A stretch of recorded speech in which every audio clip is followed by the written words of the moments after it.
Hi, this is Amy McDonald. I'm one of the counselors here at Valley Center High School. And we normally do a financial aid night for senior parents and hopefully some junior and sophomore parents as well. This year, obviously, we had to change the way that looks. And so we're presenting the same information in a new manner, a new platform this year. We have Julie Scott here. She's a financial aid expert from Wichita State University. She's going to talk to you about some scholarships, financial aid in general, and ways to go about helping your kids pay for college in today's day and age.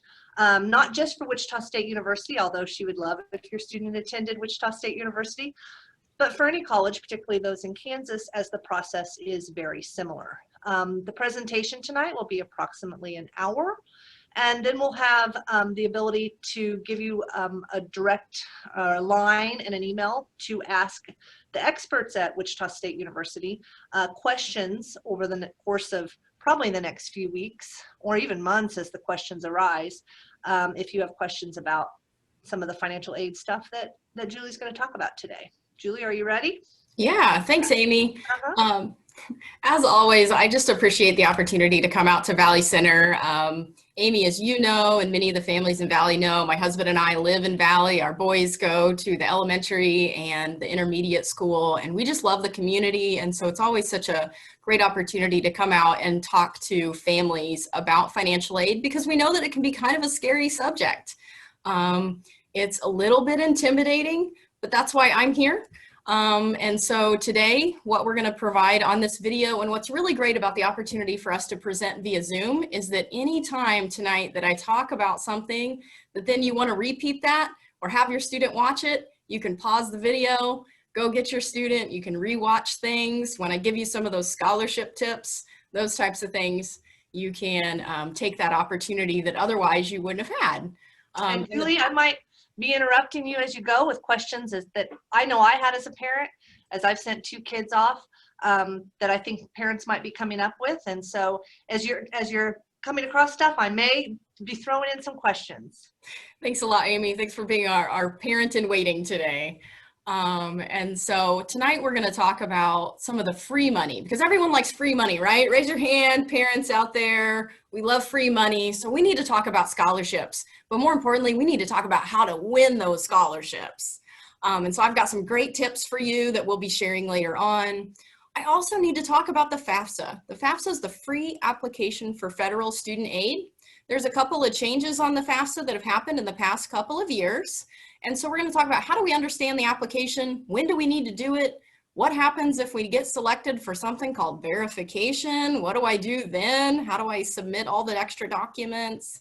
And then why should we submit the Fafsa? Because we need to know about college costs. And so I'll spend a little bit of time talking about how the Fafsa can help you meet all the different costs of going to college, and why you should apply early so that you can have the maximum consideration for the best types of financial aid, and just even more time to plan in that scholarship cycle and in the federal financial aid awarding cycle.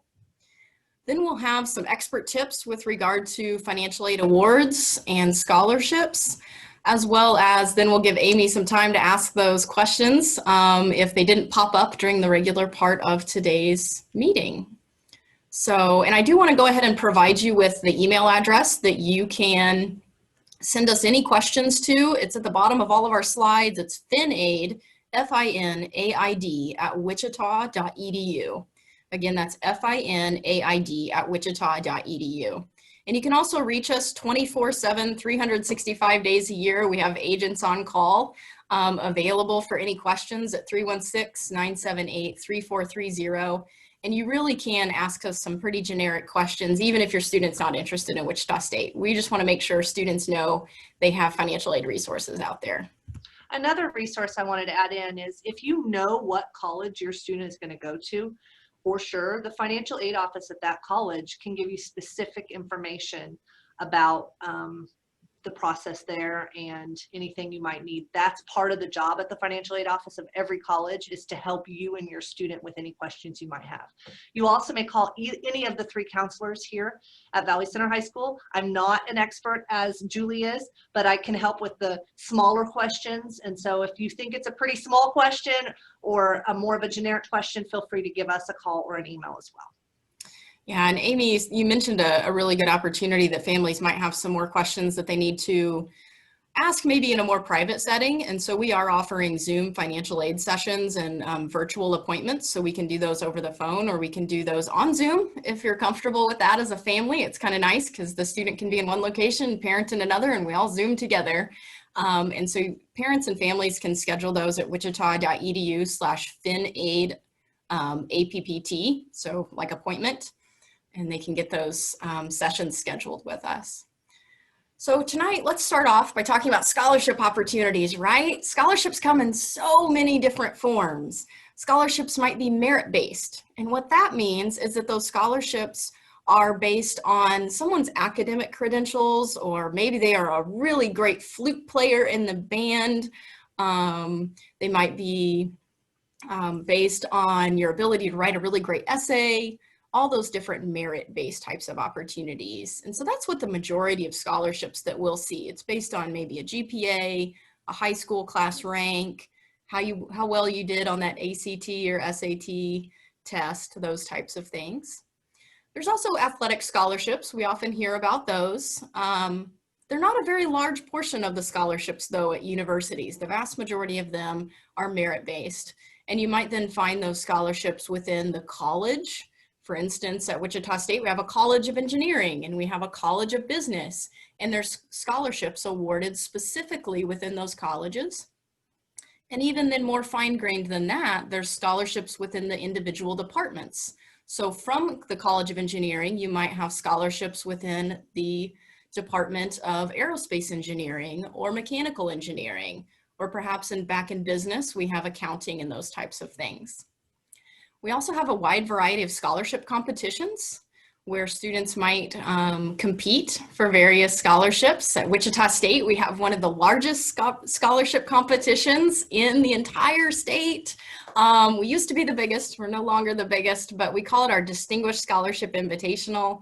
As of today, we're still hoping to offer that on site later this fall. But we award up to 3 $64,000 scholarships during that competition. And so we also have other competitions that go alongside that from our colleges and things. And so be sure to check us out at Wichita State with those scholarship competitions. But I also urge you, if you're looking at other colleges, either in the area or throughout the state or even out of state, make sure you're getting on that scholarship website for those various colleges and making sure that you meet the deadlines. That's the number one thing. Make sure that you're admitted and you complete all of the scholarship application requirements by the deadline to be considered for as many scholarships as you can. Another resource for students are outside scholarships. And these are your scholarships that can be from national organizations and you're competing with students from all across America. They could be scholarships that you're competing just within Valley Center. And we have a great community organization within Valley that provides so many scholarships to our high school seniors in Valley. And I'll tell you, the little secret though, they're looking for students that are involved in some community service activities. So make sure that even though we're in a pandemic, that students, you're still getting out there and you're getting involved, you're finding ways to contribute to your community, and that you're logging those community hours. And you're keeping those written down so that we know how many hours per week you've been dedicating to that. What we also look for in those outside scholarships is involvement and leadership. And that doesn't mean that you have to have been the president of every organization at Valley Center High School, but we are looking for opportunities where you jumped at and you sunk your teeth into some different things. So maybe you've been a 4-year participant in band and you've always been the line section leader, those types of things. So make sure that you're bragging about yourself in those scholarships. Other resources for scholarships can be the kansasregents.org, where the state of Kansas has some scholarships available to different students. There's a nursing scholarship out there, a teacher scholarship, a minority scholarship, and several others. Then you can look at the community organizations like we mentioned within Valley Center. If this is the time where if grandpa's always been involved in the Lions Club, you need to make sure you're asking him, how do I apply for the Lions Club scholarship there in Valley or whichever community you live in? Those types of things. Also, parents and students, check with your employers. I have a good story to tattle on my husband just a little bit when it comes to employer scholarships. And his dad worked for a company in Newton for years and years. And his dad works out in the shop, but not in the office. And every year that company awards high school seniors of their employees some scholarships. But his dad just kind of made the assumption that Paul wouldn't qualify because he thought, well, I just work in the shop. I'm not as important as the people in the office. And it couldn't have been farther from the truth. So Paul's younger brothers were able to apply for the scholarship, and they actually won every year. It was a really simple application. And they each got a couple, $100 or up to $1,000 for paying for their education. So parents, don't overlook your employers and seeing what opportunities they might have for your students. And the students, same thing. So maybe you work at Quick Trip or you work at Sonic or Wendy's or one of those places. Double check to see if they have any incentives for helping you pay for school. You can also look at professional organizations, various corporations and foundations as well. The one major tip I have is never pay money to apply for an outside scholarship. It's very rare that you should have to pay to win. So never pay money to apply for an outside scholarship. And if you're questioning the legitimacy of it, this is where you want to reach out to your high school counselor or even email our office at finaid@wichita.edu. And a useful website that you can go to check out additional scholarship opportunities is wichita.edu/additional scholarships. I know a lot of you sometimes are thinking, well, I will never win an outside scholarship opportunity. I'm competing against students maybe from all across the nation. I'll never win. Last year to Wichita State alone, my slide is actually a little old. It says 2.5 million. I just checked the data and I have $2.9 million that came into Wichita State last year from local students who won outside scholarship dollars and brought those in to help their tuition and fees and meet those costs. So you really can win. One exception I was just thinking about on the pay for scholarships, isn't it the Kansas Board of, that one does have a $25 fee. It used to. Oh, it doesn't anymore? And so they got approval about a year ago. And so now that one no longer has that requirement for pay. Good. But it would be the one caveat I would have. Oddly enough, the state of Kansas's scholarships used to have an application fee, and that was just to pay the staff member that was processing those thousands of applications that would come in with that. Good. So I do want to highlight the Rudd Foundation in particular with regard to scholarship opportunities. Paul Rudd created his foundation several years ago, and they have really targeted some funds. They are four-year full ride scholarships. They started a few years ago and have some great opportunities for students that have financial need. So these generally are going to be our students who qualify for the Pell Grant when they complete that Fafsa. But we're looking for those leaders, those movers and shakers. One of the taglines of the Rudd Foundation is #grit and gratitude. And they're really looking for those students that have been involved in lots of different activities, but you can see the scholarship eligibility requirements listed on the slide. They do have a application that's coming up October 12th, and it does close on December 11th. So students, really make sure that you meet those deadlines. Never hurts to apply, and it is a great scholarship opportunity because they also provide mentoring in addition to offsetting your tuition and fees and providing on-campus housing for whichever college you choose to go to. And you can choose between Wichita State and a few other colleges as well if you were to win one of those 25 scholarships. The next thing I'll highlight, which is another way for students to meet their financial costs, is we have a lot of families that are interested in military service. And perhaps you've been involved in the junior ROTC. And so we now have an ROTC program at Wichita State. You know that many of our other colleges within the state also have some ROTC programs. So you can take a look at the different opportunities that are available if you're interested in military service, but also getting that college degree. along the way. And so these scholarships often provide full tuition and fees, a housing stipend, books, those types of things. So really great opportunities for students to consider. So let's move on past scholarships and talk a little bit about the Fafsa, what award offers look like, what I'm even talking about when I say award offer, that type of thing. So first, we'll jump off with the application. And that application is the free application for federal student aid, the Fafsa, and it comes available every year on October 1st. And so families, this is a great opportunity for you to pause the slide, take out your phone, and put a recurring appointment on your calendar for every October 1st and December 1st. So I have December 1st up on here for a reason, because it's the priority date for the consideration for the maximum amount of funds that I have at Wichita State. But that FAFSA becomes available every October 1st, and you're going to complete that every single year with your student while they're in college. And so go ahead, take the time now to put a recurring appointment on your calendar for October 1st.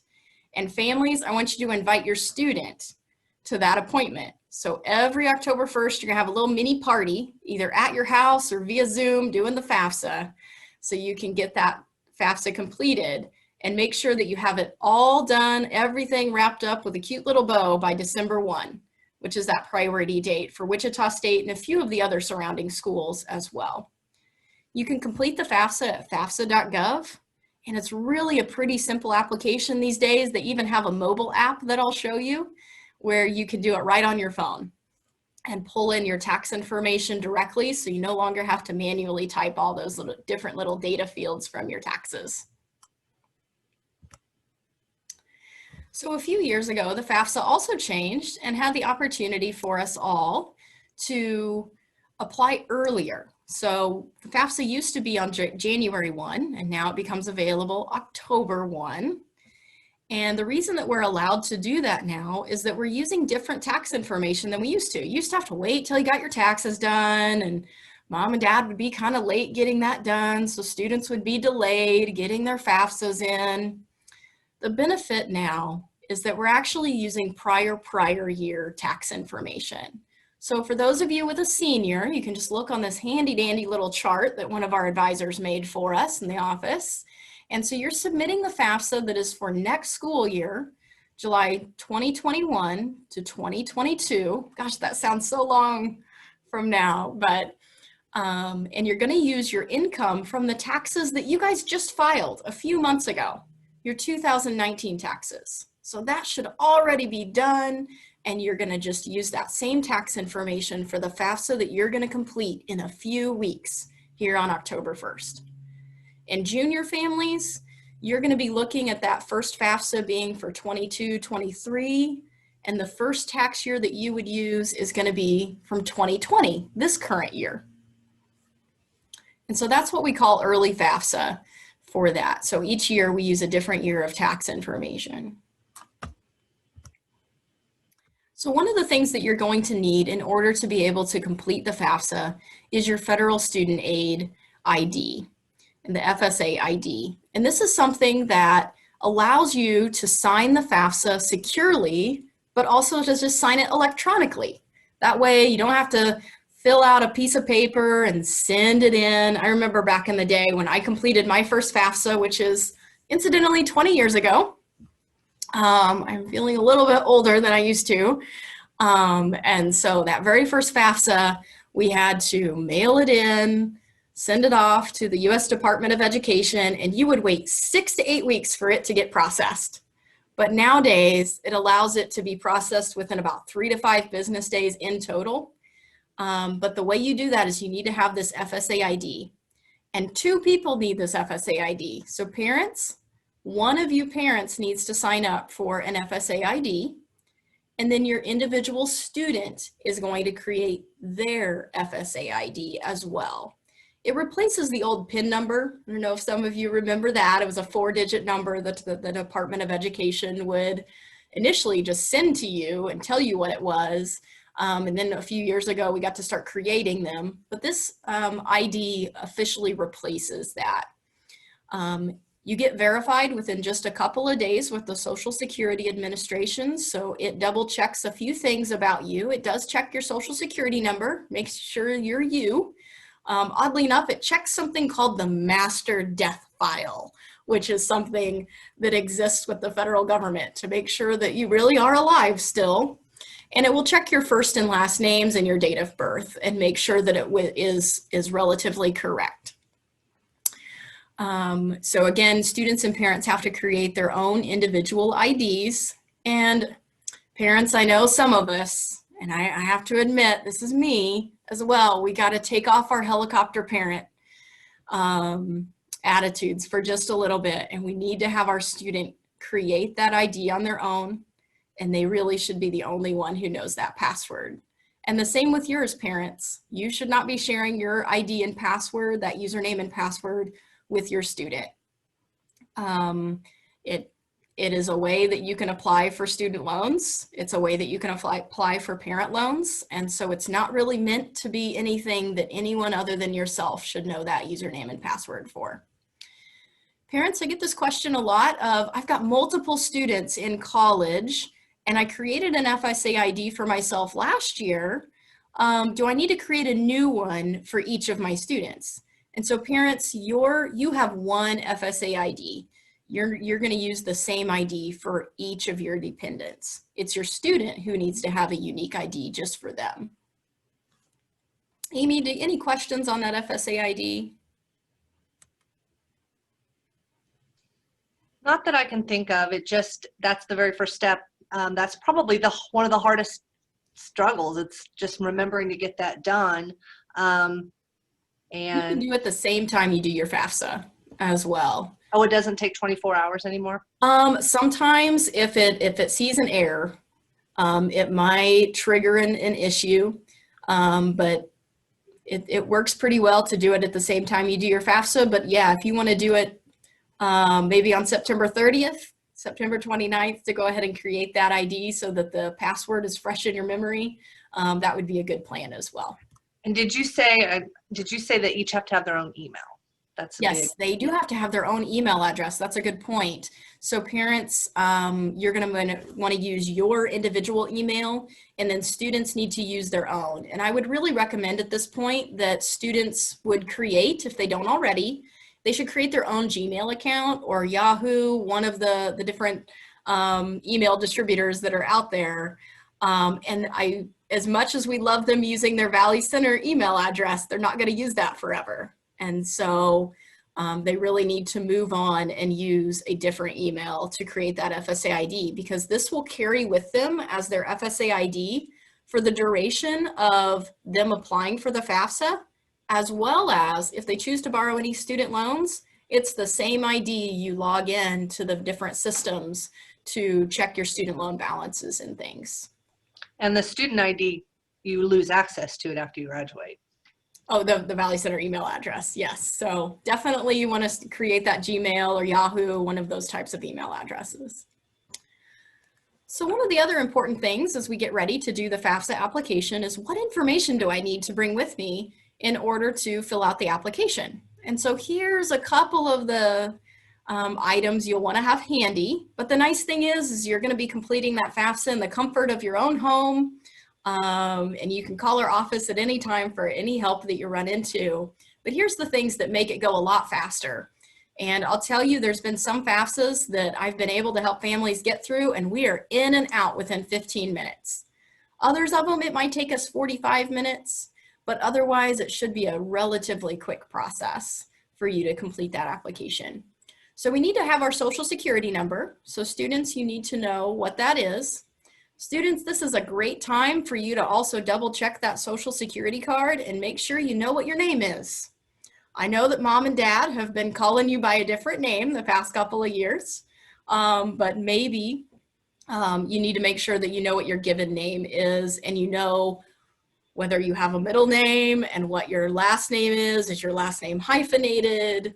That type of thing, or is it spelled out in two different words? All of that, because it really matters when it comes to authenticating who you are with that FSA ID and your Fafsa application. Also, if you are a permanent resident, then you're going to need to have your alien registration number. So it's that A number that then is followed by 9 digits.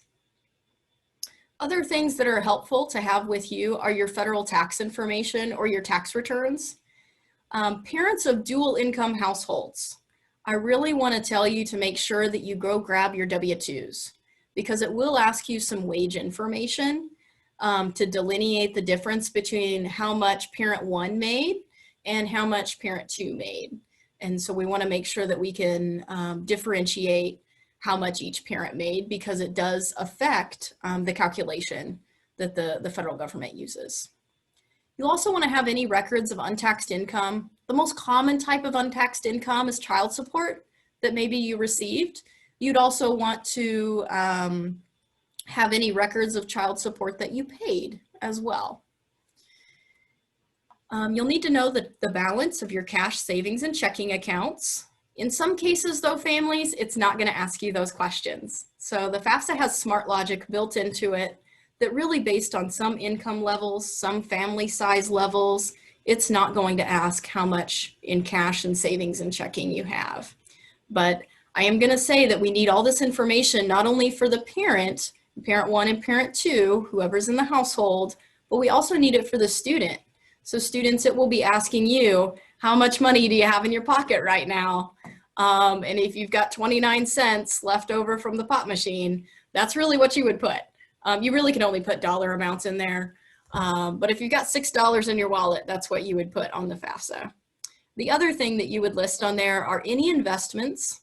However, families, you can pause the video and listen to this part again. Do not list the value of the home that you live in. That is not considered an investment. Now, if you own some rental properties on the side, you would report on the net value of those homes. But the home you live in is not considered an investment or an asset for the purposes of the Fafsa. Also, and this is one of the biggest mistakes that families make on the Fafsa, is reporting their 401k and their IRA retirement savings accounts. Those are not considered assets for the Fafsa, so you would not report those. The Fafsa does have some really helpful tools inside there to help you determine if you need to report investments and assets. And so you just click on the help button inside the Fafsa and it will give you some additional advice about what you would report and what you wouldn't. And if you have any additional questions about that, I would definitely have you talk to your tax accountant or your financial advisor. So these are some screenshots of what the My Student Aid app looks like. Now families, if you had downloaded the app last year because you had a student in college last year, or this year actually, and you completed it for the 2020-2021 cycle, what you'll want to do here in the next week or so is actually go ahead and get an update and get the latest version of that My Student Aid app. That way you're completing it for the correct school year. So you would want to make sure that you double check that you're getting it for the correct school year. You can see my screenshots are a little bit old here where it's looking for the 18-19 Fafsa, but you would be wanting to make sure you have the app for the 21-22 Fafsa form. So it's really pretty simple. If you've already created that FSA ID, you're going to go ahead and you enter your username and your password, and then you can log in. And you can even tell us who you are so that you can fill out the Fafsa components appropriately so that it only gives you the questions that you should be answering. And so if you've got your student there with you, you would click on the I am the student button and work through it that way. And you can also do all of this on a normal website on your computer. We're just trying to, the Federal Student Aid is just trying to make sure that they provide lots of different avenues for families. We know that some of our families that come from limited means may only have access to a phone. And so this does make federal financial aid resources more accessible to everyone by making sure we have a mobile app. So it even works on iPads the same way. So completing the Fafsa, one of the questions that families are going to be asked is related to our housing options. So where do I want to live when I go to that particular college? And so for each and every college that you put on the FAFSA, and you can add up to 10 different colleges on the FAFSA, but guess what? Each of those colleges are only going to send you financial aid information if you also make sure you're getting admitted to their college. So make sure that you're putting that FAFSA on some legitimate places that you really think you're going to apply to for admission. For each of those individual colleges, you're going to select the choice of where you want to live. Do I want to live on campus? Am I going to stay at home with a parent, which is a really great cost-effective choice? Or am I going to live off campus? And in many cases, if you're entering in as a college freshman, a lot of times the only two choices to you might be on campus or with a parent, depending on what the college's policies are. Each of the colleges have a federal school code, but you can search for that on the website for when you're on the FAFSA. You can do a quick little search. You can type in Wichita State, and you can find us in the list. As a word to the wise, Wichita State and Wichita State Technical College, so WSU Tech, we are different campuses and we have different federal school codes. And you need to make sure that if you're applying to both of us, you send us both your FAFSA separately. Or if you're just applying to one of us, make sure that you do the correct one. Our main campus, Wichita State University, is 001950. I always wish that I knew something cool that happened in Wichita State's history in 1950, but I've not seen anything that just really piques my interest to help you remember 001950. But you can also look up all the different other colleges in the area for their school codes as well. So one of the biggest questions that we get about the FAFSA is, do I have to include my parent information on there?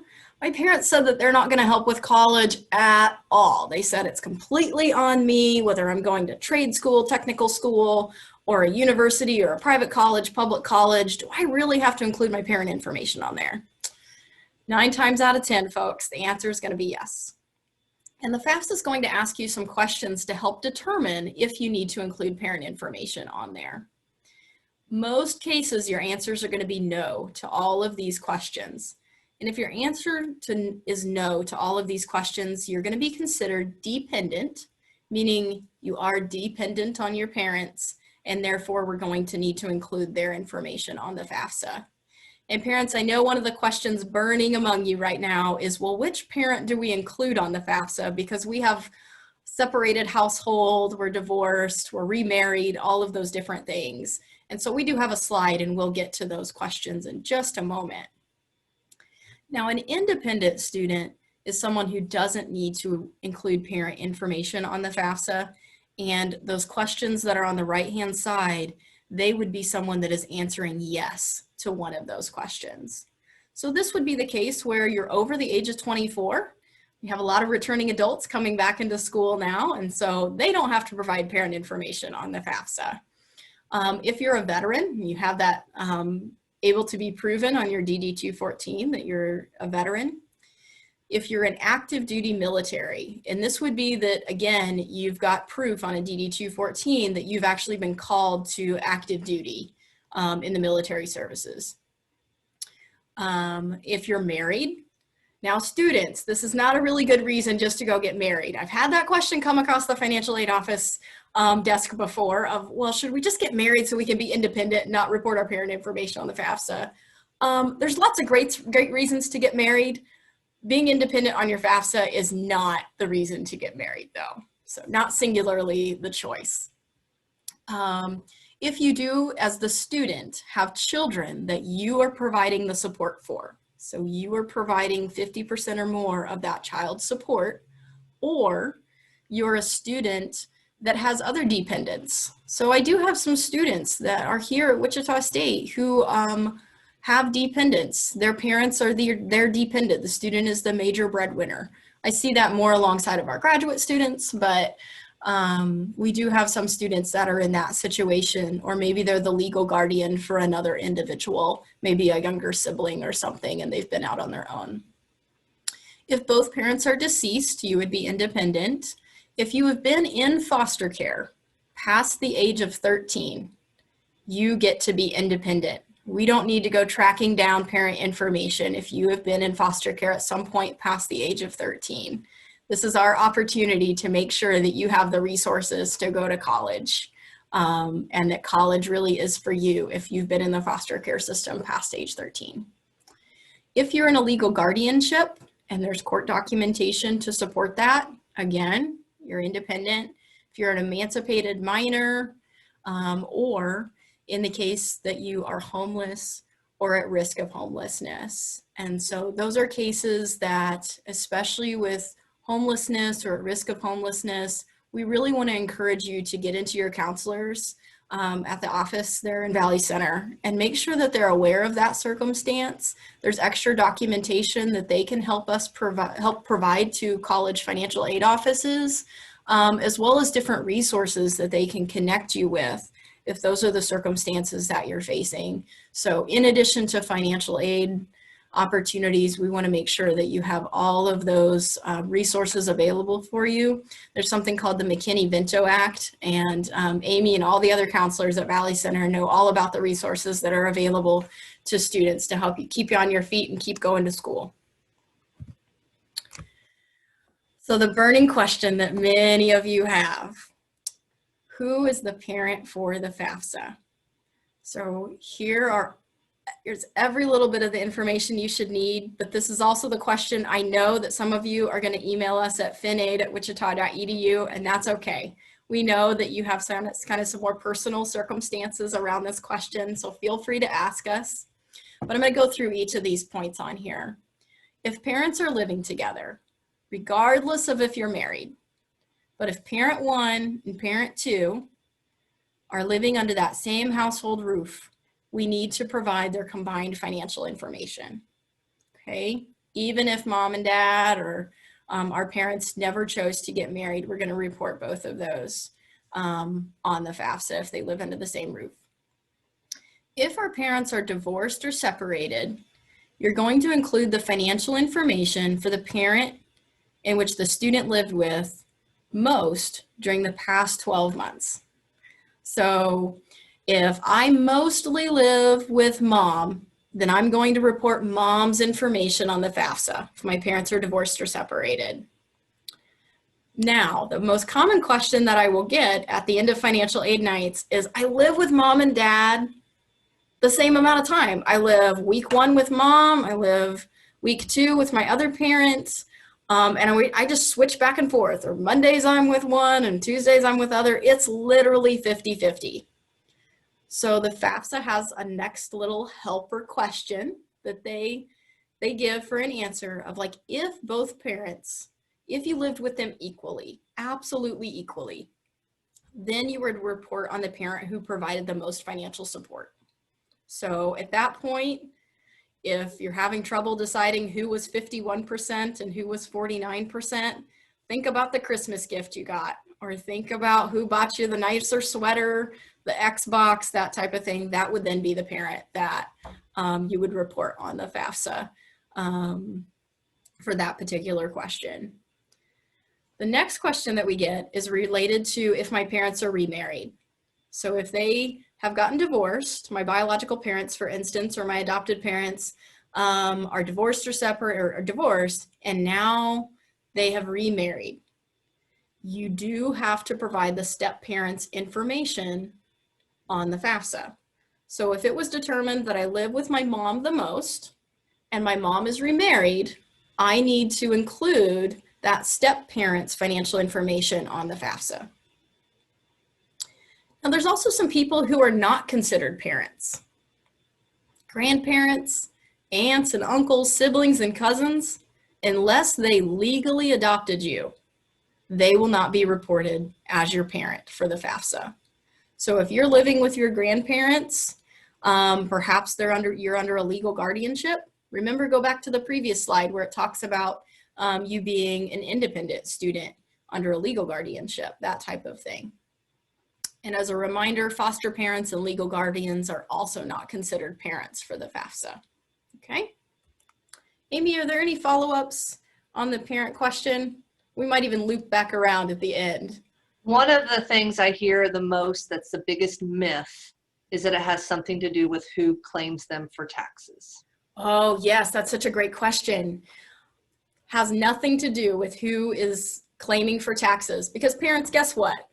We know that maybe in those divorce proceedings that it was determined that parent one is going to claim the child on even years, and parent two gets that opportunity to claim them on the odd years, those types of scenarios. We don't want to worry at all about who is on the taxes for those years. All we care about are the answers to these questions on this particular slide as to who's going to be the parent for the FAFSA. And I also just want to reiterate, you said this, but if you have a strange situation, you live with your grandparent, one parent is deceased, and you really don't know where the other parent is, technically you're supposed to put your parents on there, but you have a strange situation, come see the counselors. Tell us about the situation. There are things we can do to help you in that process, and we can help you get you started on how to report that, what to do. And so if in doubt, there's some questions you can start with us.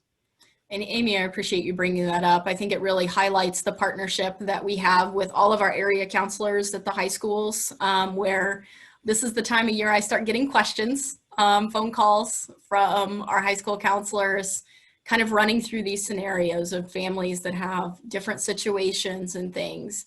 And there is something called a dependency override. And that is when you don't fit one of the boxes for being independent, but you've got extreme circumstances. We've had students, you're right, that one of the parents has passed on. That was the parent who was always providing all of the support and was the only parent really in the student's life. But we know that the other parent is still out there and technically would be the parent for the FAFSA, but you've never been in contact with them. Those are generally cases for a dependency override. We just have to have a lot of documentation. That's why you need to get into your high school counselor's office and talk through that scenario, because they might be one of the individuals that writes a letter to support that circumstance because they're well aware of it, that type of thing. Maybe a pastor is sometimes aware of those circumstances as well. Go ahead, Amy. Go ahead. No, you go ahead, because I can't remember what I was going to interject with there. We also have circumstances with regard to dependency overrides. Students where I know some of you are listening to this session on your own because you've been in a situation where you've left your parents' home because you felt that it was abusive and it's not a safe environment for you to be there for one reason or another. Again, everything that is in Amy's office most of the time there are some things she has to report, I'm sure. But it's a safe space to go talk to her and to talk about those circumstances. And in those cases, we have to get documentation, but there are opportunities that we can help you with in the financial aid office as well to make sure that we just have to know if you're in a tough situation. That way we can help you then get the financial resources you need so that you can go on to college and break whatever cycle has been happening in your family. I did remember. The other situation I hear of a lot is just simply that parents are capable of helping a little bit, but are unwilling. And unfortunately, that's just not a situation that we have any way to go around in FAFSA. Unless your child meets one of those criteria or has a very unique situation, parents are expected to help a little bit with college. We'll talk a little bit about the estimated cost of attendance soon and the parent's contribution, but just choosing not to help is not an option when it comes to the FAFSA. Very least, just do the application for your student. That's all we ask you to do. Even though it may come out with an expected family contribution that thinks that you have $1,000 to contribute. Yes. I don't care whether you contribute the $1,000 or not, just help your student do the FAFSA so they know what they're eligible for, and then they can borrow the student loans if they need them. But that's all we're asking your help for. And that's a better way of saying it. You just don't have an option in terms of filling out the FAFSA. If your child wants to go to college and wants to get a loan or wants to get any kind of financial help, it is your responsibility as a parent to help them fill out your portion. The federal government really views it as the family's obligation first to help, and the first way that you can help is by helping your student do the FAFSA. And guess what? The federal government assigned you your social security number, so they already know it. So if you're a little worried about that, they already gave it to you. If you're worried about them having your tax information, guess what? It's the federal government that's taxing you, so they already know your tax information. So the way to submit your tax information on the FAFSA is to use the IRS data retrieval tool. This is the handy dandy little way that you can auto pull in all of your financial information with the exception of your earned wages. And that's where if you are a dual income household, you want to make sure you have those W-2s handy, because it's going to ask how much did parent 1 earn and how much did parent 2 earn. Because otherwise on your taxes, it just kind of lumps you together into one line item for how much you earned in wages. But this securely and accurately transfers your tax information to the FAFSA. The transferred information is not visible on the FAFSA. It's just kind of comes over with stars or asterisks. It's only available if the individual has an FSA ID. So some students out there, I know that you are in a situation where your parent does not have a social security number. Student, as long as you have a social security number, you can submit that FAFSA. And what you're going to enter in for your parents for their social security information is you're going to enter in all zeros for their social security number. But unfortunately, your parent wouldn't be able to use the data retrieval tool. You would just have to enter in their tax information independently and manually and do that. So students, if your parent has a tax form that maybe they have a taxpayer ID because their social is actually a taxpayer ID number and it begins with like an 8 or a 9. Those are pretty good clues that it's a taxpayer ID. You'll just need to enter in that tax information manually.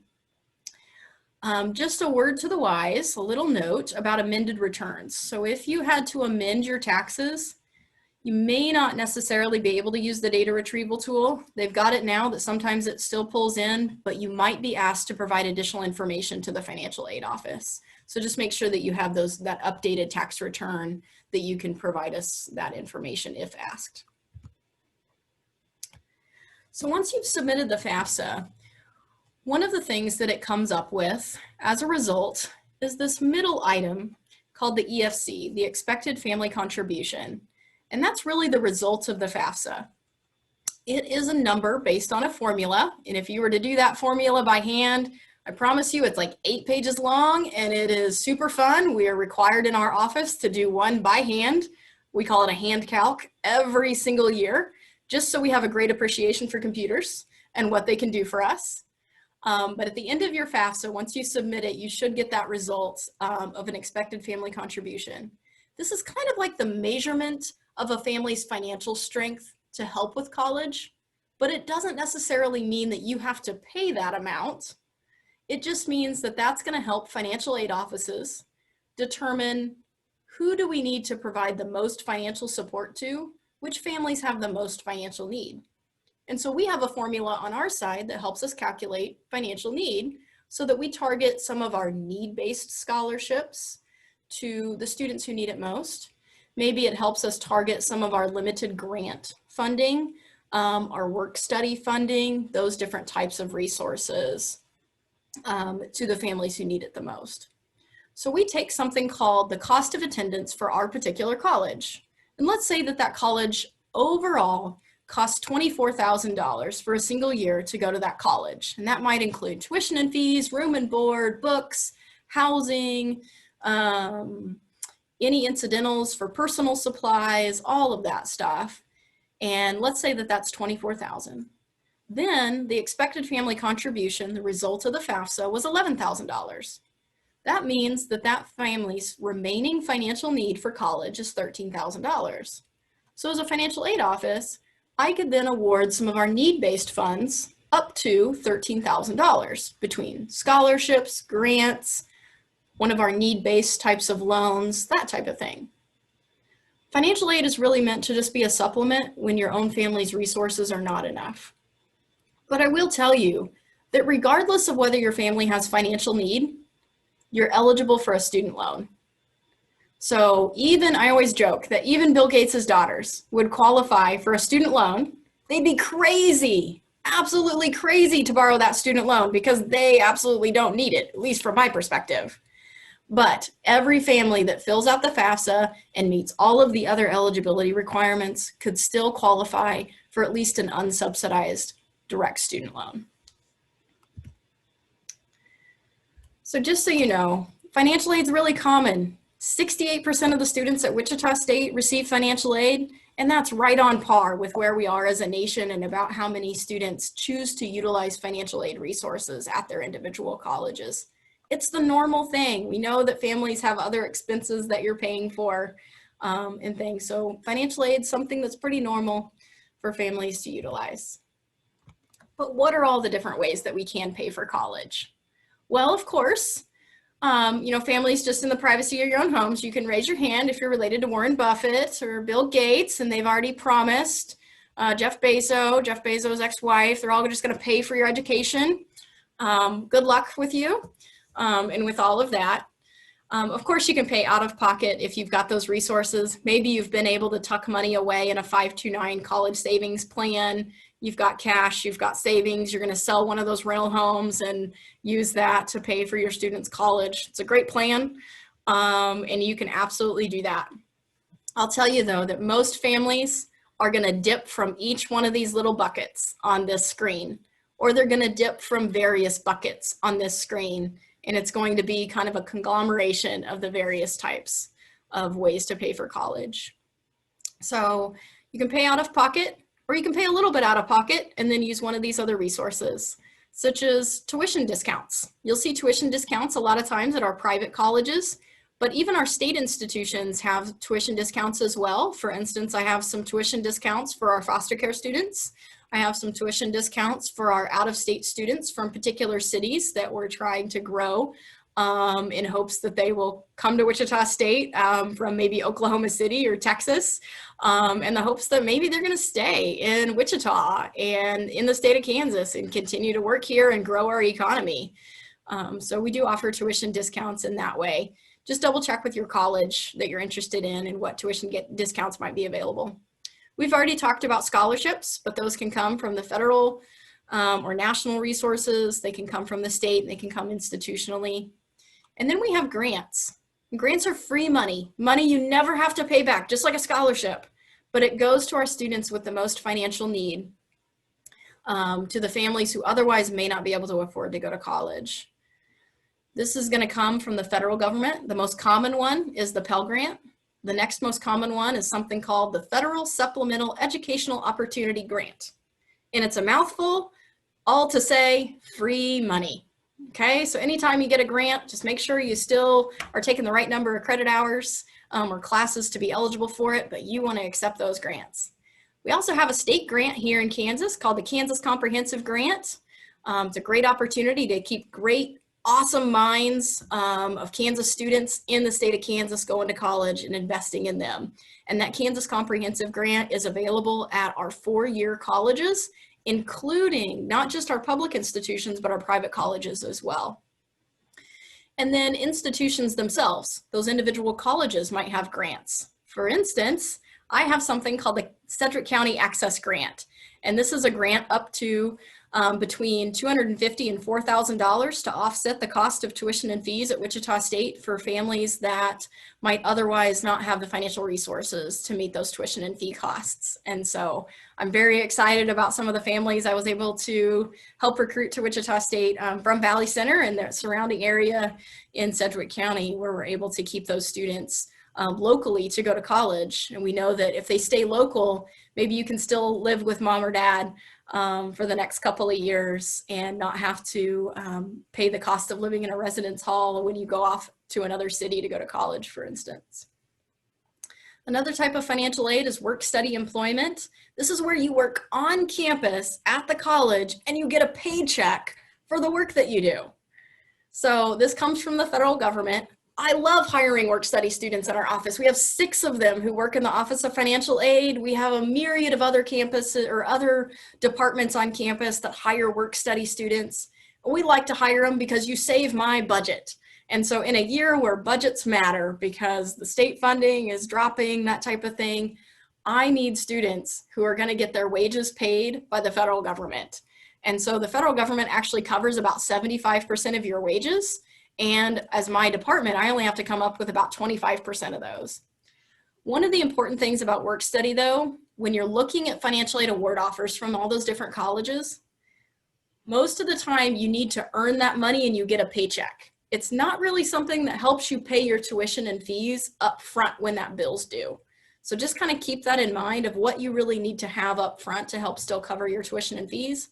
Think of work study most of the time as money in your pocket and priority consideration in the job hunt for jobs on campus.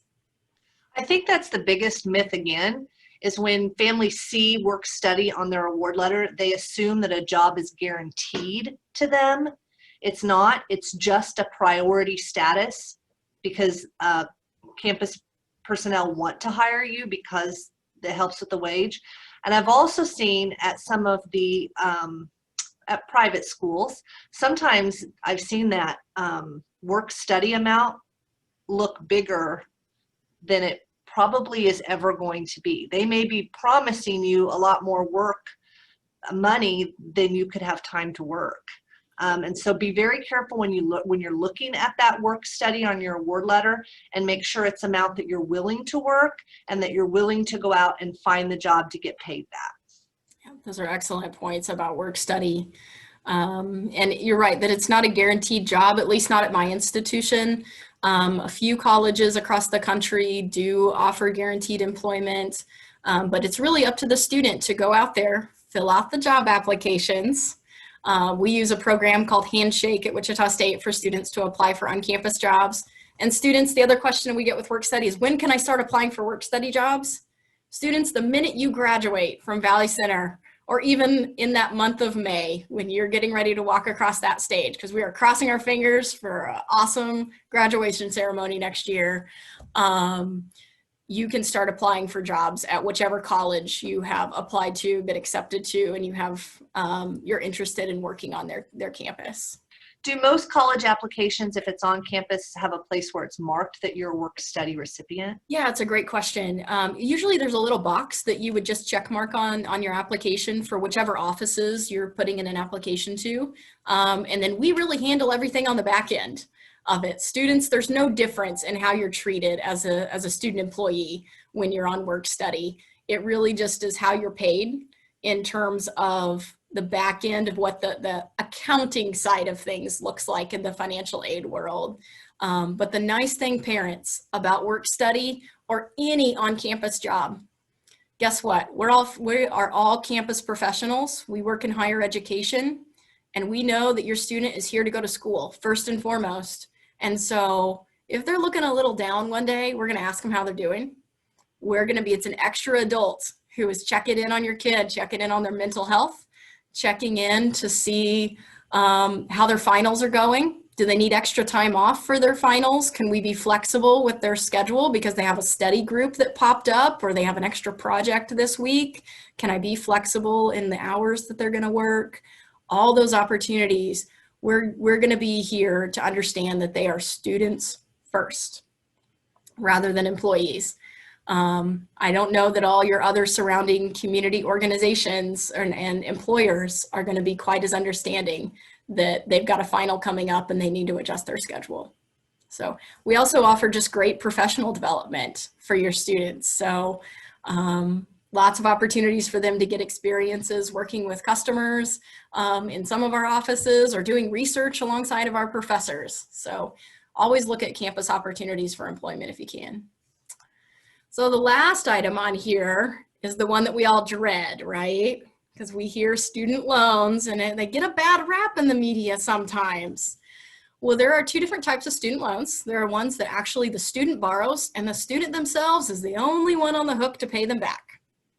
Federal government also sets limits on how much that student can borrow in hopes that you don't borrow too much so that you can pay it back.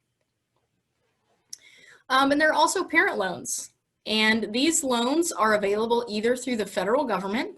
Students, you can borrow a subsidized loan, which is interest-free while you're in school, at least half time, goes to our need-based students. Or you can borrow the unsubsidized loan, or a combination of the two. The unsubsidized loan does accrue interest while you're in school, but with all federal loans, they have a fixed interest rate, meaning it doesn't change. Now, parents, if you're looking to supplement meeting the costs of college, you can borrow a federal parent loan, and it comes with a fixed interest rate. It does have a higher loan origination fee. The student loan, on behalf of the student, is not based on any credit history. It's just based on your student truly agreeing to be a good student and passing their classes every year, making sure that they have a quality GPA, that type of thing. But parents, if you do choose to borrow a parent loan, it is credit based, and so it will look at your credit history. In reality, it's really only looking for adverse credit history issues. So it's not really looking at the value of your home and whether or not the bank would still loan you another mortgage. It's really looking just for adverse credit history in the past several years. And if you've defaulted on any of your student loans, those types of things. Loans are also available through private companies. The interest rates right now on the federal student loans are pretty low. And so at this point, I would urge families to look at federal first. But if you've got a great credit history, then you might want to look at your local bank to see if they have some good opportunities for loans there. So the cost and affordability of going to school. So what will it cost? And I've just outlined here a couple of different colleges in general, some estimates of what it might cost to go to college. We have in-state, out-of-state, and private. And you can see that bottom line total of the differences of those colleges. Now, I don't have here represented any of our community colleges in the area. Of course, they offer a really affordable cost for you to go for a couple of years or to get a technical degree. Technical colleges will even be less. These are annual costs. So these are the costs that you would see on an annual basis for the whole school year. So you do this freshman year, then you got to add on your costs for sophomore year, junior year, senior year. Our tuition and fee costs roughly, for instance, I'll just choose the in-state four-year college, around a little over $8,000 for tuition and fees for going to school full-time. If you're going to live on campus, roughly the same across the board at all the different colleges, around $12,000 a year for you to have that room for those 9 months, and you got to have some food to eat for those 9 months. And then you have books and supplies around a little over $1,000 a semester for those books and supplies. Transportation and personal expenses. Students, I know that you need to agree that you're going to go see mom and dad, you're going to visit those parents over Thanksgiving break. So you're going to need an airplane ticket home, or you're going to drive your car back and forth to campus every day, those types of things. Those are transportation costs that we're allowed to build into your cost of attendance or your budget for financial aid. And you also need to have some personal expenses built into your budget, because students, you got to wear clothes to class. It's kind of mandatory. Even if we've got class via Zoom, probably should put on a shirt, business up top at least. And so those personal expenses, if you got a roommate, make sure you're buying plenty of soap so you guys can get along. You can meet your future spouse, all that good stuff with spending good money on personal expenses. And then you might also just plan for any course or major fees. So there shouldn't be any surprises, but you know, if you take an art course that has some consumables, just like you do in high school, you might have some additional fees with that course. Or within particular majors or particular colleges, they might have additional fees. It's pretty common at most colleges now that the engineering colleges and the business colleges oftentimes have some extra fees associated with them. Sometimes they provide extra services like free tutoring that you're ultimately paying for out of your major fees.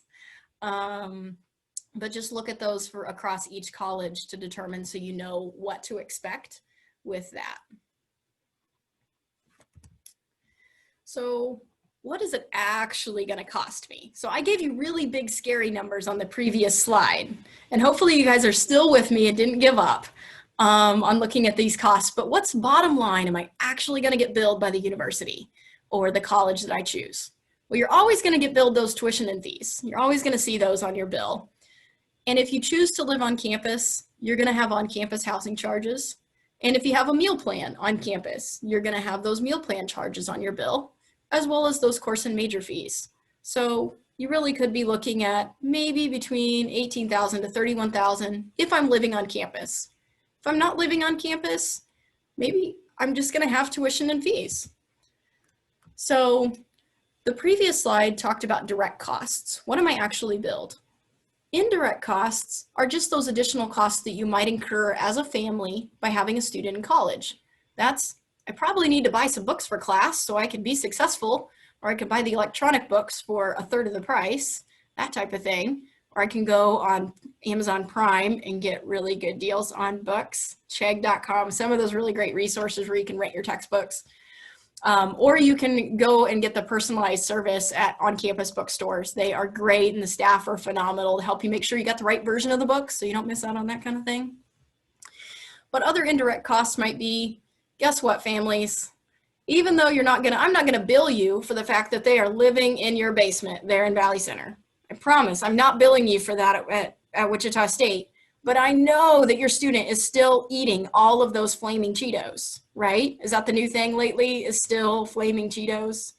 I used to say Doritos, but apparently students like those hot Cheeto thingies.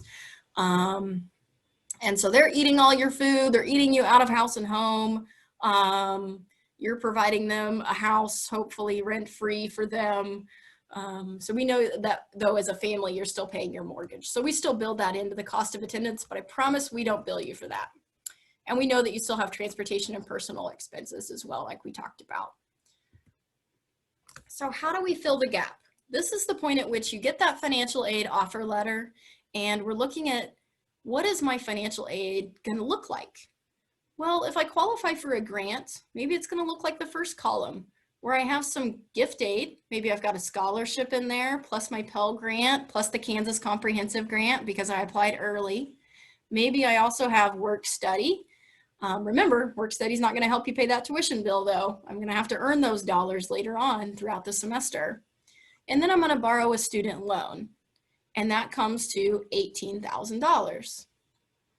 A need-based student might be a student who got a scholarship and they still have some financial need, but they didn't qualify for a grant, for instance. So maybe this is going to be a student just outside of that Pell Grant range. Maybe I was able to award them the Cedric County Access Grant from Wichita State, or they're just that family that just always feels like you miss out a little bit.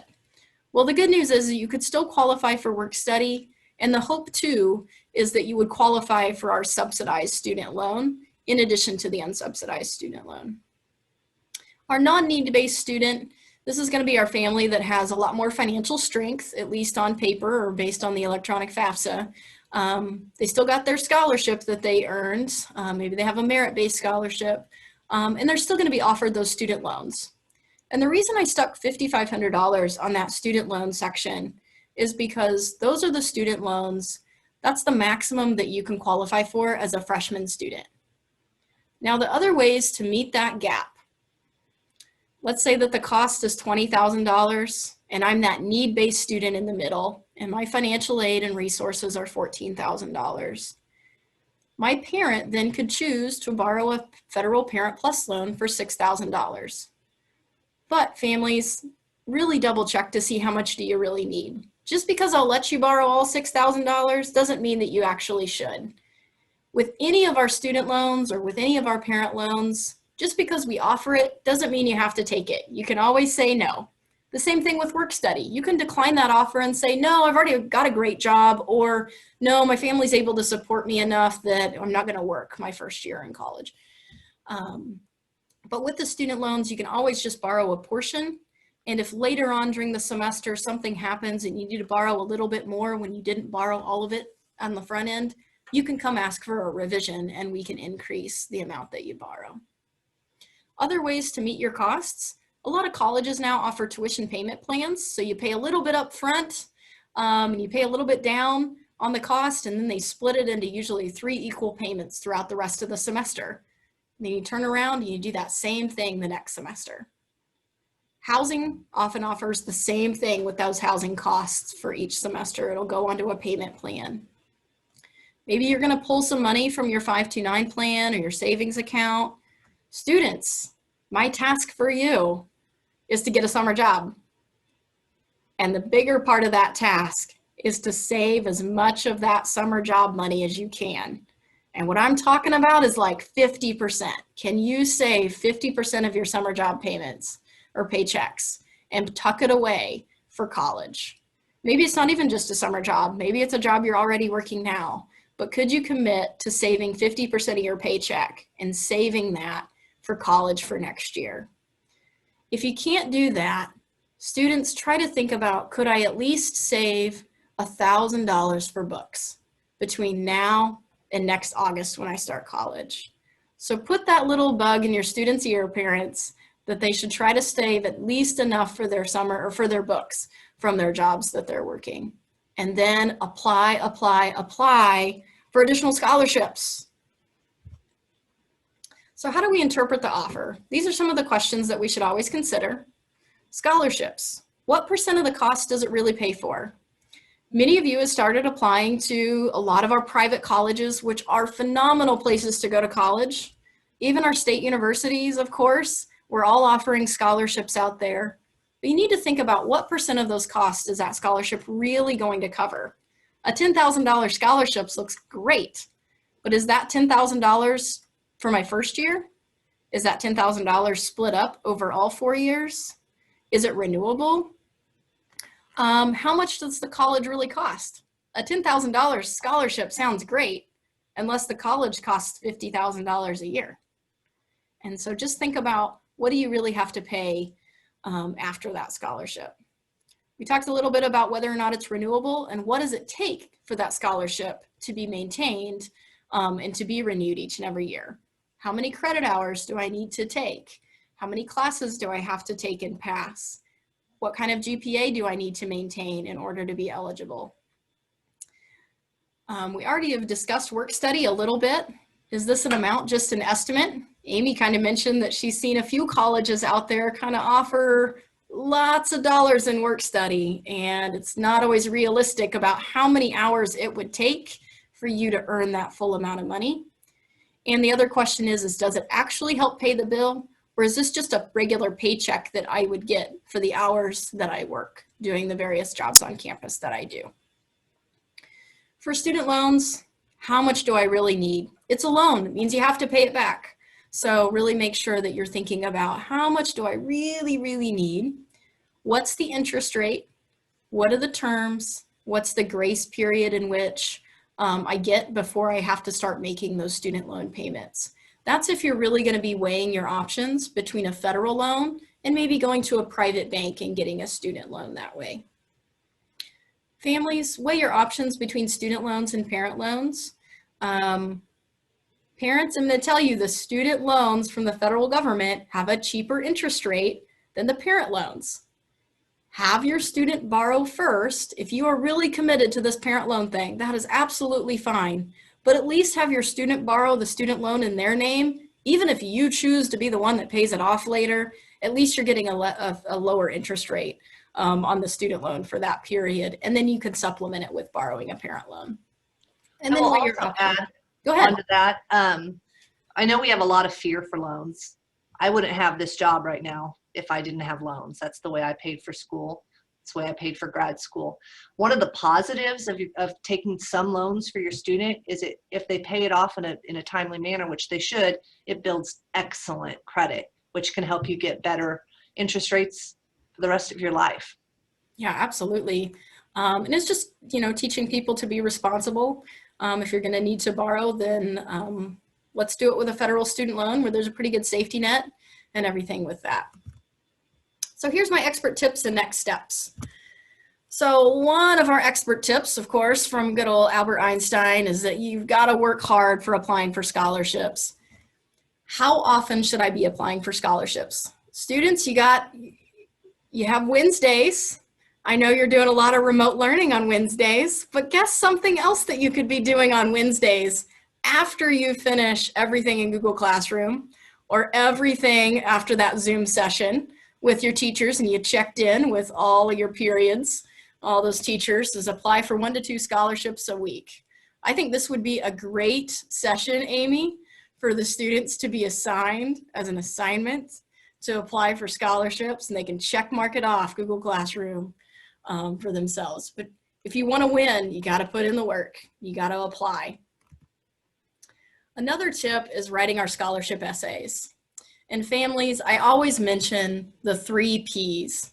Families, stop the video right now if you can. Go get your student. And if they listen to nothing else I say on this video, they need to listen to this, because this is how you write your scholarship essay. This is what wins scholarship dollars. Your essay has to have the 3 Ps: passion, personality, and purpose. No one's going to win a scholarship if you just get on that scholarship essay. Number one, if you have typos, that's a problem. But number 2, you've got to jump off that electronic computer with your personality. Jump off that flat piece of paper and tell me who you are, what it is that excites you in life, and how getting a college education is going to help you change the world. That's what I need to come off in that scholarship essay. I have lots of student leaders, but I don't always have student leaders who know how to market themselves. And so make sure that you're using all of your resources to help you check that your essay has that passion, that personality, and purpose. You have a great introduction. You have that body that really describes your purpose in life and why you're getting that college education, why you're so passionate about it, and that little bit of personality that makes you a real person. So much so that at the end of me reading that essay, I'm about ready to open up my own checkbook and offer you scholarship dollars because I want to invest in you. That's the type of scholarship essay I'm looking for. I like to tell the kids and imagine they're standing in a room with 5,000 people. How are they going to stand out?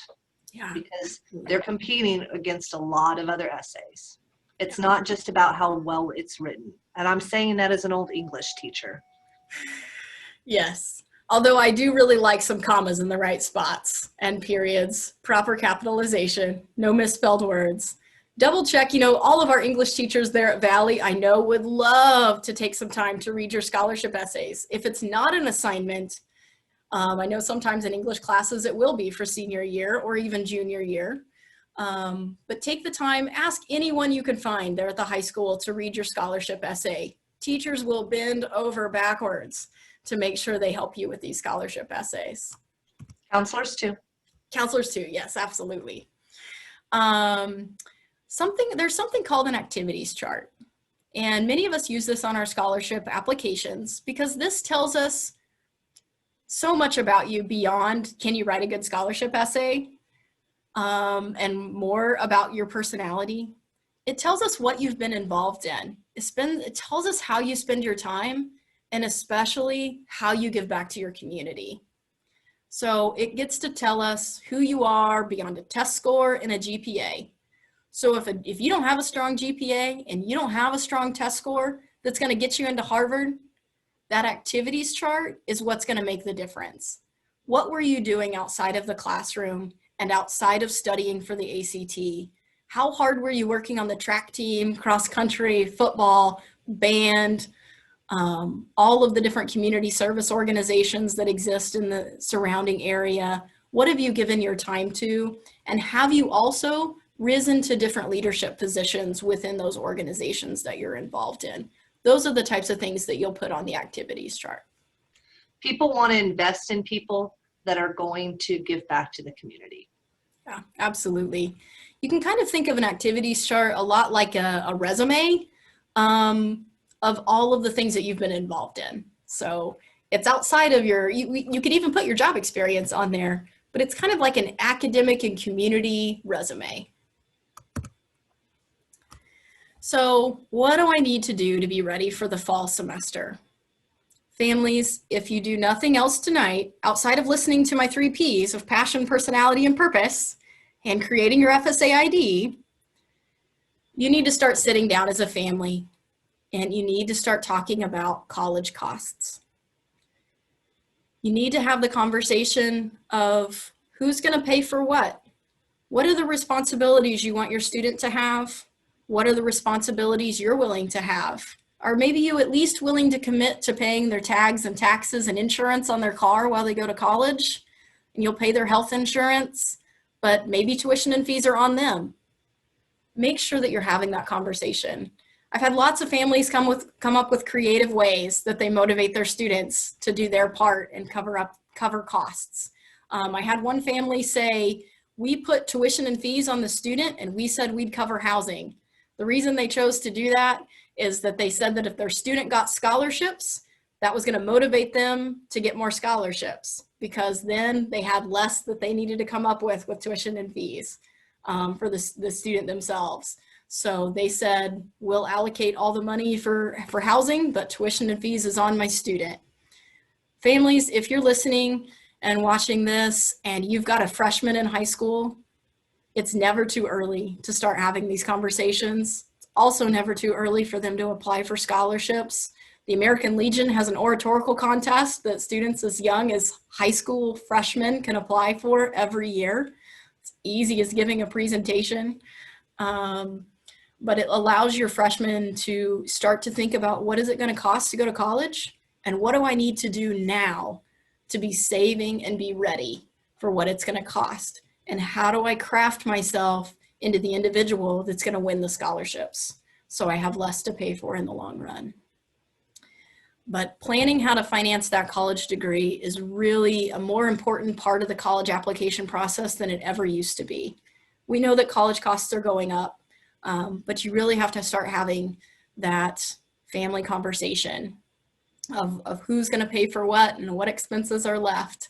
And then as we get into December and we get into the holiday break, if you've already submitted your Fafsa, for instance, to Wichita State or maybe one of our other public institutions or colleges around here, many of us are getting those award offer letters out right before the holiday break.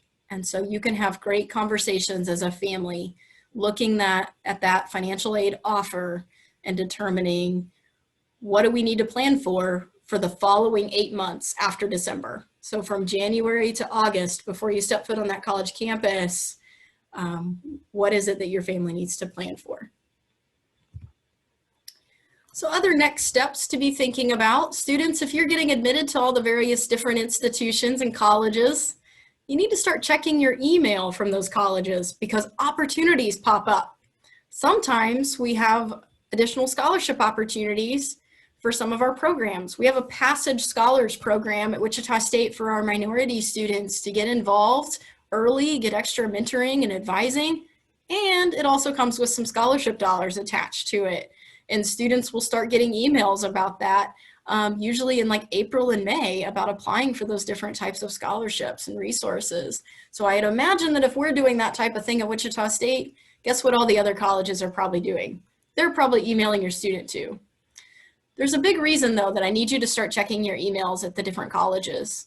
And that's because once you submit that FAFSA application, about 1 in 3 of you are going to get selected for a process called verification. And that means that I need some extra documentation to verify the information that was submitted on the FAFSA. It's nothing personal in terms of we didn't choose you because we think you're lying. It's just a federal formula that looks and determines if we need to verify some of the information. Some of it's pretty random. Sometimes it might be because they think that there is something that just doesn't quite add up or doesn't quite make sense. And so they'll ask us as financial aid administrators to verify that. Sometimes it might mean that I need a copy of your taxes. I might need you to fill out a form and just verify who lives in your household and their ages and how many of your fellow students in your household are in college. But that information is really important before I can actually offer any financial aid to you. And so be checking that email, because if I need any additional information, I'm going to send you an email saying, hey, please submit this as soon as possible because I want to get your financial aid package put together for you. And then schools will also start to notify you about different awards that you can then accept or decline, or just kind of leave out there in the waiting while you're determining what the costs are really going to be. What I often encourage my students to do, they're a lot more tech savvy than myself. And so as soon as they apply somewhere and get an email, I encourage them to forward that email to the one email they check regularly so that they don't forget to check those emails. Yeah, that's a great opportunity. And one of the cool things too is that a lot of our colleges have also moved on to the point that you can get access to your school email on your phone. So be sure to go ahead and get your school email, so it's just going straight to your phone. If you ever need any help getting that type of stuff set up, you just go to the library, usually at the college campus that you're interested in, or search on the web. They've got all kinds of answers out there on the college websites about how to hook that up. So this is a common question that we're getting this time of year, and in light not just of the pandemic, but the circumstances that are in Wichita right now. We know that many families work at Spirit. We know that some families are at Cessna in the aircraft industry, and in other industries as well that have either been hit hard by the pandemic or were already being hit hard before the pandemic even began. We know that families have changes in employment situations. We know that the Fafsa doesn't always reflect 2 years old tax information, isn't always what's going on today. And so if you have any special circumstances that are happening to you, come talk to the financial aid office. Email us at finaid@wichita.edu. If you're unsure how to connect with another college financial aid office, that's when you can talk to Amy or any of the counselors, and they'll get you in contact with someone. And guess what? If Amy doesn't know someone at one of the other colleges, she'll call me because she knows that I belong to one of the financial aid organizations in our state and our region. And I know how to get a hold of those people and how to get you in touch with those people. So we have a lot of networks that we can tap into on your behalf to help you get connected to the people you need to chat with when your family might had a change in employment. So one parent has been laid off or both, or they had significant wage reductions this past year. If you've had extensive extra medical expenses. Now, I will say on the medical expenses, they actually have to be stuff that you've actually paid for. So it can't be what insurance covered, and it can't be bills that are coming due, but you haven't paid yet. It actually has to be things that you've paid for. If you've had a bankruptcy, if you have extra dependent care that you're paying for, so maybe your parents are having to cover one of their parents being in a nursing home, and they themselves are having to cover that out of pocket. That's important things for the financial aid office to know.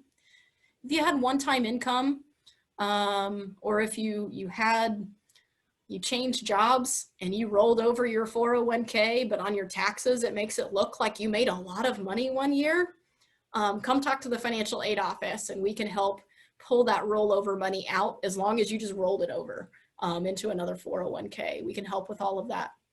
And families too, if there's been a change in marital status, we know what happens. So please just come talk to us and we can separate out that other individual's income and remove it from the FAFSA as long as we have appropriate documentation.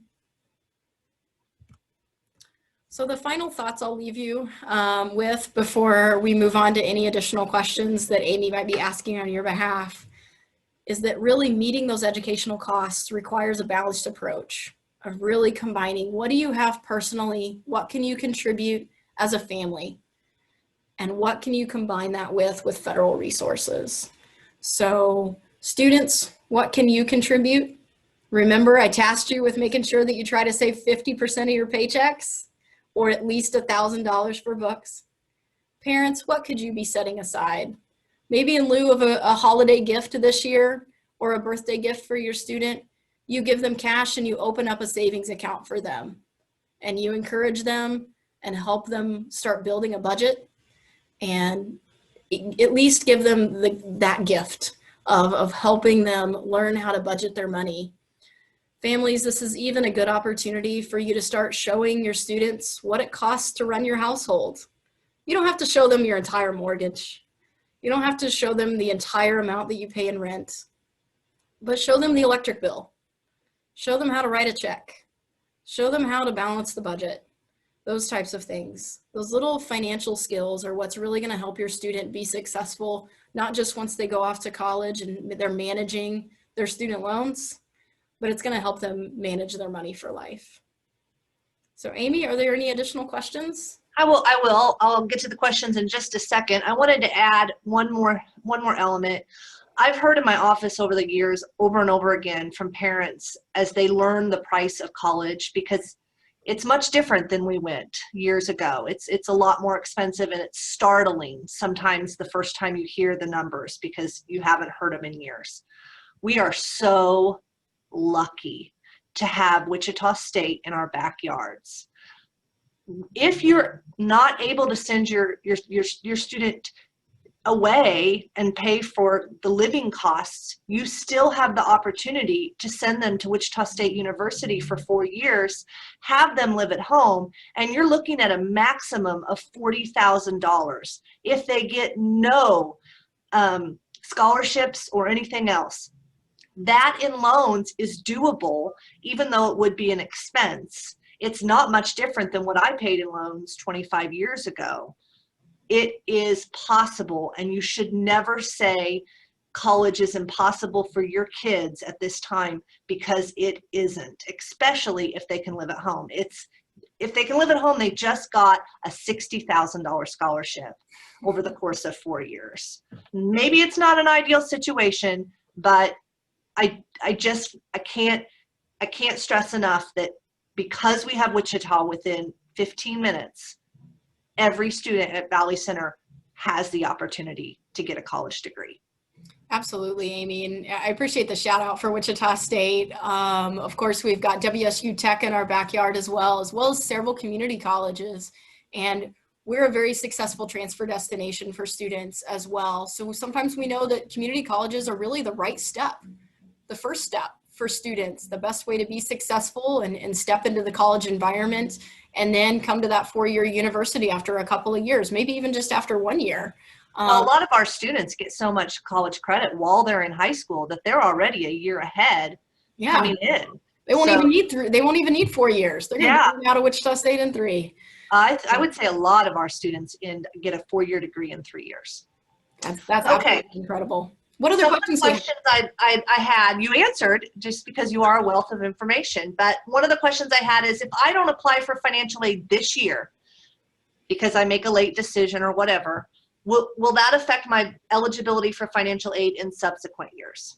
Amy, can I tell you a secret that we're going to post on YouTube? I didn't apply for the Fafsa my first year. So it wasn't until my sophomore year that my family needed to consider financial aid resources. But I will tell you, I wish that we had completed that Fafsa my first year, because we thought that we wouldn't be eligible for anything. And this is the craziest thing. My dad was actually laid off from his job when I was a senior in high school. And we could have got into that financial aid office and qualified for some extra resources had we been a little bit more open about what was going on. Of course, every family makes their choices. It's always good to at least apply, but if you really, really don't need those need-based resources this year, and it's just too much of a headache for you to spend 15 minutes doing the Fafsa, well, I suppose you really can wait till the year that you really need it. Okay, so you talked about October 1st being the date that it opens up for the 21-22 school year, and that December 1st is the priority deadline at many colleges in the area. What is the absolute deadline? Is there one? So there is an absolute deadline, and it goes all the way to June 30th of the school year that you're actually applying in. And so I'm not talking, FAFSA is going to open up on October 1. My priority date at Wichita State is December 1. But students can actually submit that FAFSA all the way through June 30th, not this coming June, but the following June is when that absolute final deadline is. Now, there's not going to be any grants left by then. There's not going to be any of our extra resources left by then, certainly. If you qualify for the Pell Grant, it is still there. Student loans would still be there. But colleges do have requirements set by the federal government that you can't apply for the fall semester, as late as the summer semester. I can't disperse you loans from when in the summer, if you're not enrolled, to help you cover your past fall bill. So there are deadlines, but just the sooner the better is always my recommendation. So when will the students receive their financial aid letter, and how does it usually arrive? I think you hit on this, but it's good to hear it again. Yeah, absolutely. Many of us still mail a letter that goes to the family of the students. It really is the student's letter to open, but you need to discuss it as a family. We will drop that in the mail to you. Other schools might just provide it via email, or they direct you to their portal. So just like you kind of log into Google Classroom these days, each of the colleges has what's called their portal. where students have access to all their class information and their financial aid information, their student bill, all of that. And so that's where they can go and they can look and decide on their different financial aid awards. Like I said earlier, we will begin those financial aid awards to incoming freshman students right before the holiday break. I've been able to meet that deadline for the past 3 years because of early Fafsa, and I'm really hopeful again, cross my fingers, that I will be able to send out award offer letters to families again before the holiday break. But if you miss getting everything done by then, you know, we do a rolling cycle that we're doing financial aid awards every couple weeks and sending those letters out to families, even now. So I have students who are in college at Wichita State right now, who for whatever reason didn't get me all their documentation, are finishing it up this week, and they'll get an award letter in the next couple of days. What happens to my financial aid if I drop a class or withdraw completely from school? So if I drop a class or I withdraw completely, you need to talk to financial aid. Always, anytime you are changing anything with your academic curriculum, there's 2 people you should talk to. One person is your academic advisor on campus. They're the person that advises you about your classes and what to take and when and how to get all the classes in your degree program so you don't take too long to get that degree. But you also need to come in and talk to financial aid, because sometimes it can affect your scholarship. Sometimes it can affect your Pell Grant. Sometimes that decision can affect not only what you are eligible for this semester, but man, if you start getting a history of dropping a lot of classes or getting really bad grades in a lot of classes, I might have to suspend your financial aid. And so in those cases, it's really important to come talk to us. Let us know if you've experienced some extenuating circumstances. We know that some students, run into mental health concerns midway through the semester, or there's a death in the family and that causes them not to be successful, or they need to drop a class, or man, Calc 2 is just really hard. And sometimes you need to take a second run at Calc 2. And so come in and talk to financial aid. Let's see what we can work out with you and how flexible we can be.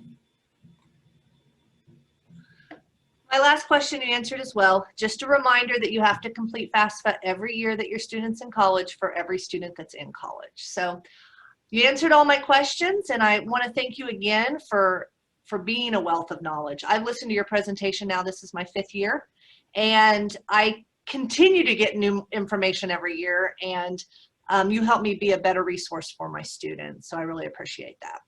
Amy, thanks again for the opportunity. And families, if you need us, remember you can reach out to us at finaid@wichita.edu. Give us a call, 316-978-3430. We're available 24/7, 365 days a year.